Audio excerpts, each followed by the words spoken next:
বাংলাদেশে বন্যার জন্য দায়ী নয় ভারত, বিবৃতিতে এই দাবি করেছে দেশটির পররাষ্ট্র মন্ত্রণালয়।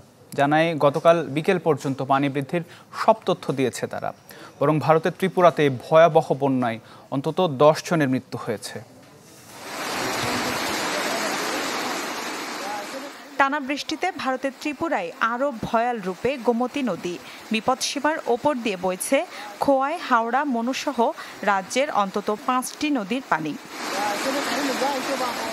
টানা 50 ঘন্টার ভারী বর্ষণে ভেঙে পড়েছে হাজারের বেশি ঘরবাড়ি। ত্রিপুরার রাজধানী আগরতলা সহ 8 জেলায় বাস্তুচ্যুত 34,000-এর বেশি মানুষ। আশ্রয়কেন্দ্রে সরিয়ে নেওয়া হয়েছে 6,000 পরিবারকে।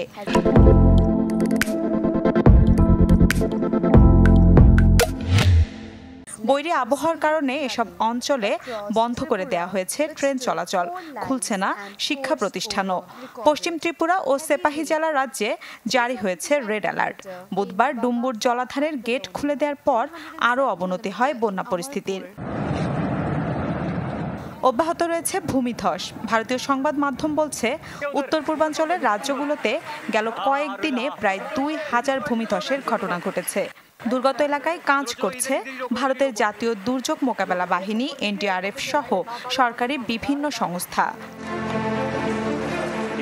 ত্রিপুরায় বন্যা কবলিত স্থান পরিদর্শন করেছেন রাজ্যটির মুখ্যমন্ত্রী মানিক সাহা। পরিস্থিতি নিয়ন্ত্রণে কেন্দ্রের কাছে জরুরি সহায়তা চেয়েছেন তিনি। দুর্গতদের সহায়তায় এগিয়ে আসার আহ্বান জানিয়েছেন কংগ্রেস সভাপতি মল্লিকার্জুন খাড়গে। ভারত থেকে আসা পানির ঢলে বাংলাদেশের বন্যা পরিস্থিতি ভয়াল আকার নিয়েছে। তবে দেশটির পররাষ্ট্র মন্ত্রণালয় বলছে, বাংলাদেশে বন্যা পরিস্থিতির জন্য ভারত দায়ী নয়, বরং 21 আগস্ট বিকেল 3টা পর্যন্ত পানি বৃদ্ধির সব তথ্য ঢাকাকে জানিয়েছে তারা। বৃহস্পতিবার বিকেলে পররাষ্ট্র মন্ত্রণালয়ের আরেক বিবৃতিতে জানানো হয়, ডুম্বুর বাঁধ থেকে বাংলাদেশ সীমান্ত পর্যন্ত 120 কিলোমিটারের মধ্যে 3 জায়গায় 2 দেশের যৌথ পর্যবেক্ষণ কেন্দ্র রয়েছে। বাংলাদেশ সরকার নিয়মিত সেখান থেকে তথ্য পাওয়ায় এই বন্যা পরিস্থিতির জন্য ভারত দায়ী নয়। মিলা খন্দকার, চ্যানেল 24।